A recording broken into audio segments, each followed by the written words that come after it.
नमस्कार। आज हम एक कहानी देखने वाले हैं। एक ऐसी कहानी जो बताती है कि कैसे हजारों मील दूर छिड़ा कोई युद्ध सीधा हमारे घर, हमारी रसोई तक पहुंच सकता है। तो बात है साल 2026 की। ज्यादा दूर नहीं है ना? उस वक्त ना पूरी दुनिया में एक अजीब सा खामोश डर फैला हुआ था। कह सकते हैं कि माहौल में एक बेचैनी थी। देशों के बीच तनाव लगातार बढ़ रहा था और हवा में एक अनजाना सा खौफ था। और फिर जिसका डर था वही हुआ, एक युद्ध जो बहुत दूर शुरू हुआ था। चलिए सबसे पहले इसी के बारे में जानते हैं। देखिए, ईरान, इजराइल और अमेरिका, इन तीन बड़ी ताकतों के बीच जो तनाव सालों से सुलग रहा था ना, वो आखिरकार एक खुले युद्ध में बदल गया। सारी कोशिशें, सारी डिप्लोमेसी सब फेल हो गईं और जंग का ऐलान हो गया। और फिर चारों तरफ से बस तबाही की खबरें आने लगीं। आसमान में लड़ाकू विमान गरज रहे थे, मिसाइलें दागी जा रही थीं और जमीन पर तेल के कुएं धूं-धूं कर जल रहे थे। ये सब एक डरावनी हकीकत बन चुका था। लेकिन कहानी सिर्फ जंग के मैदान तक ही सीमित नहीं थी। अचानक पूरी दुनिया पर इसका असर दिखने लगा, और ऐसे असर दिखने लगे जिसके बारे में शायद किसी ने सोचा भी नहीं था। तो अब सवाल ये उठता है कि ये हुआ कैसे?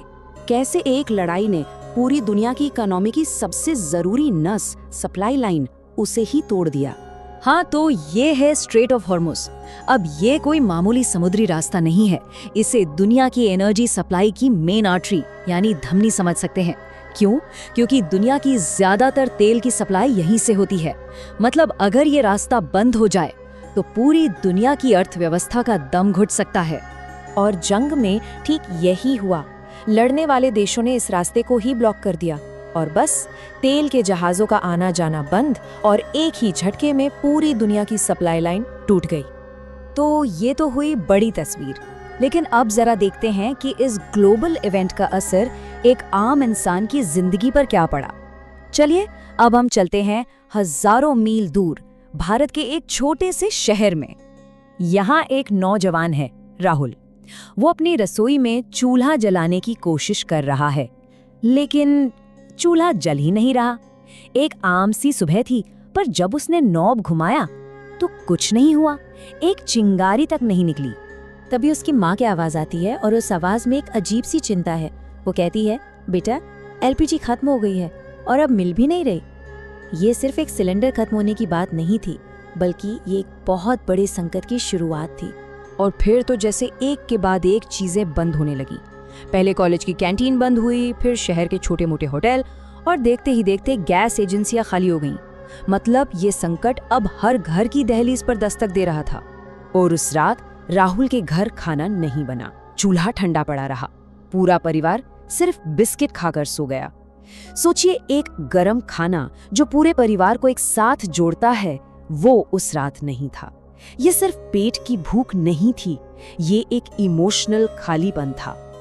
और उसी ठंडे चूल्हे के सामने बैठे हुए राहुल को शायद पहली बार युद्ध का असली मतलब समझ में आ रहा था। उसके दिमाग में बस एक ही सवाल घूम रहा था, लड़ाई तो इतनी दूर हो रही है, तो फिर उसका असर हम पर क्यों पड़ रहा है? वो टीवी पर खबरें तो देख रहा था, पर अब वो सिर्फ एक दर्शक नहीं था। जंग अब उसके अपने घर, उसकी रसोई तक आ पहुंची थी।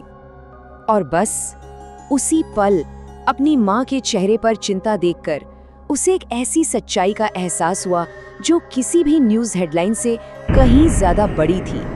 उसे समझ आया कि वर्ल्ड वॉर का मतलब सिर्फ बम, मिसाइल या गोलियां नहीं होता।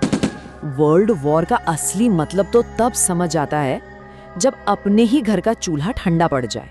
तो ये कहानी हमें एक बहुत बड़े सवाल के साथ छोड़ जाती है। जब एक दूर का युद्ध हमारे अपने घरों तक पहुंच जाता है, तो इसका असल में क्या मतलब होता है? और क्या आज की इस कनेक्टेड दुनिया में कोई भी युद्ध वाकई में दूर का होता है? सोचने वाली बात है।